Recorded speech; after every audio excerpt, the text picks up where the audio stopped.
Hi everyone, this is Johnny here. Welcome to my YouTube channel. So today is actually I'm going to be doing a video which is based on a request by one of the viewers to actually do a tier list of some of the earbuds I've actually been testing for so many years. So since this is actually the very first time I'm actually doing a tier list, so I'm gonna be focusing firstly on wireless earbuds, which I've actually tested throughout the entire year of 2022, and I'll focus on those which are actually non-ANC, because those are the ones that I've actually tested quite a fair bit.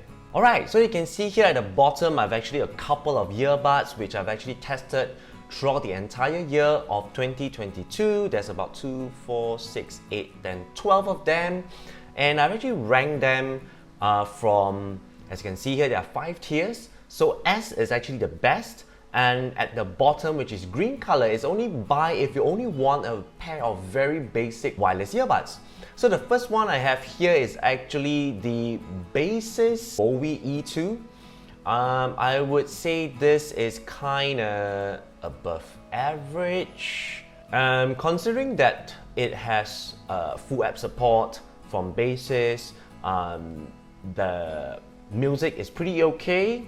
Microphone, not so really. But the good thing is that waterproof. I mean, there's a certain level of water resistance, so you're actually able to bring it out for workout if you want it. The only downside from preventing it from going up to the good level is that you have to use it with the silicone seal from Basis, because the E2 actually do not have any ear tip. Alright, so you have to use it with the silicone seal provided, otherwise it will be very painful.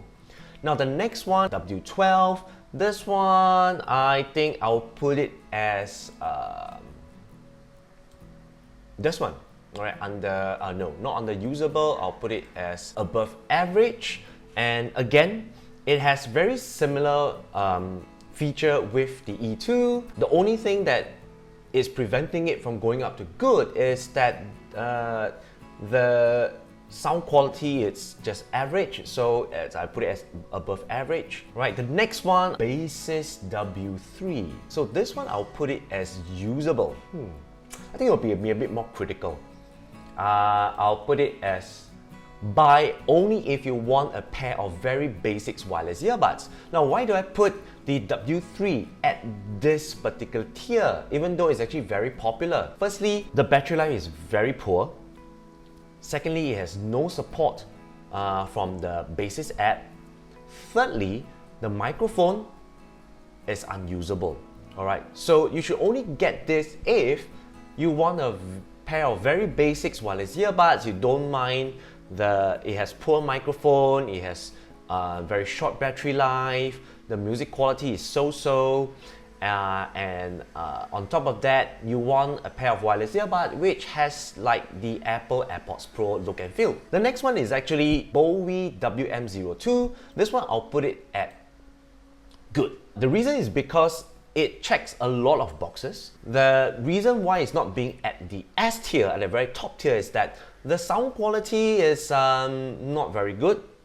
And the reason why it's actually being put at good is that being such a small, such a tiny fella, it actually has very decent low latency mode, which is very important for some of the users here, whereby you may have sound latency or sound delay issues with the phones that you're using or the laptops that you're using, or based on the media that you're actually playing. So the WM02 actually has a low latency mode which can actually further reduce the sound delay. Right, and of course it has full support from the Basis app. So the next one is actually from Singapore. It's actually the Black Dot Pro. Now this one I actually put it at the S tier. Alright, now the reason why it's actually at the S tier is that firstly, it has outstanding battery life. Secondly, it's very small, very compact. I think in terms of size, it's only slightly larger than the WM02. The only downside is that I would say that it doesn't really have any app support at all, so the controls are not customizable, but it is very easy to use. On that, I don't think it's actually at the S tier. I'll put it at the good tier. Of course, if Black Dot ever comes up with an app support, I think I would immediately move the Black Dot Pro up to the S tier. Okay, the next one is actually from Singapore again. It's actually the Creative Outlander V2. Now this one, I will put it at the S tier. A few things. Firstly, it has outstanding battery life. I think it's the longest here, about 10 hours or 11 hours per use, which is outstanding. And it has amazing audio quality. The only downside is that it doesn't have any app support from Creative, but that doesn't, that's just a little ding. Next, I have the Lenovo LP5. Now this one, I think I will put it at the above average. Or should I put it at the usable?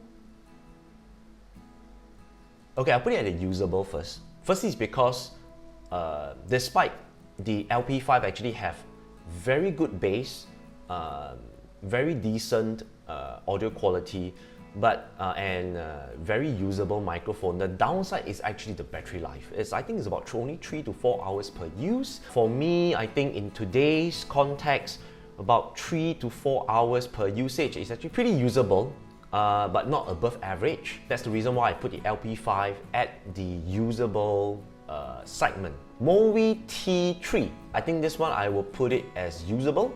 The downside would actually be, I think, is more of the audio quality. Right, the audio quality is usable, alright, it's passable. Other than that would actually be the microphone. The microphone is something I think you can still use indoors, but not really outdoors. Right, but of course, if ever Plextone actually gave a newer variant, a newer version, alright, maybe come with a T4, I hope that Plextone will actually firstly upgrade the audio quality.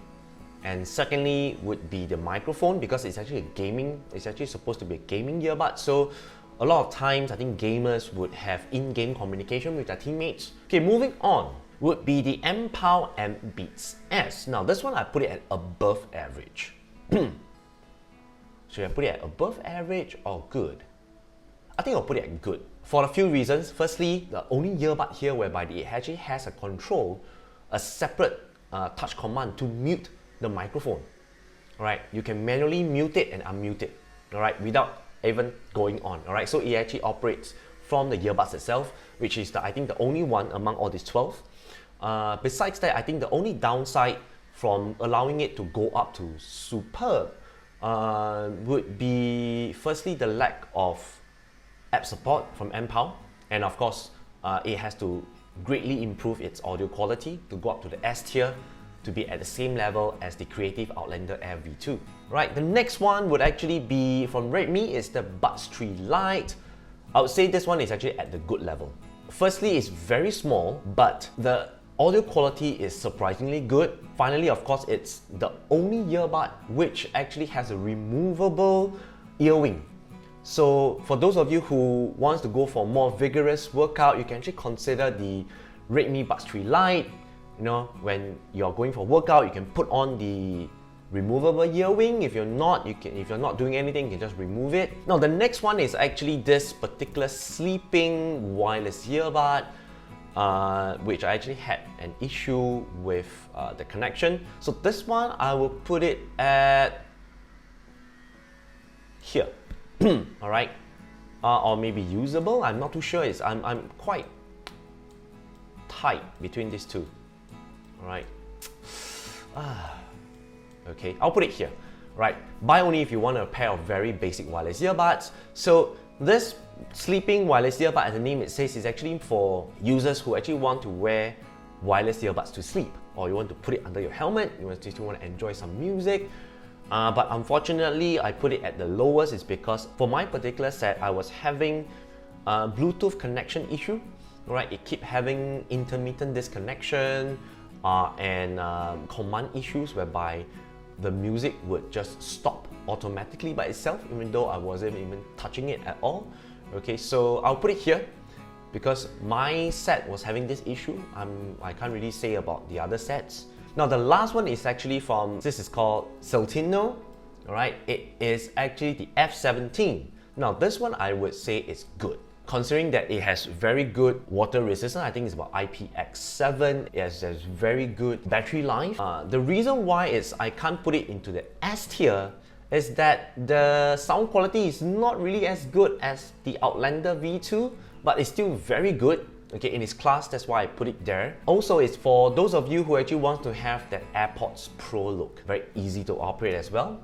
Okay, so yeah, there you go. This has actually been my own personal ranking of the 12 earbuds, the non-ANC in-ear wireless earbuds that I've actually tested throughout the entire year of 2022. What do you think? Do you think I ranked them correctly? Or if you feel that it's not, do let me know down in the comment below what would be your own personal ranking of these 12 wireless earbuds. My name is Johnny, and I'll see you in the next one. Bye bye!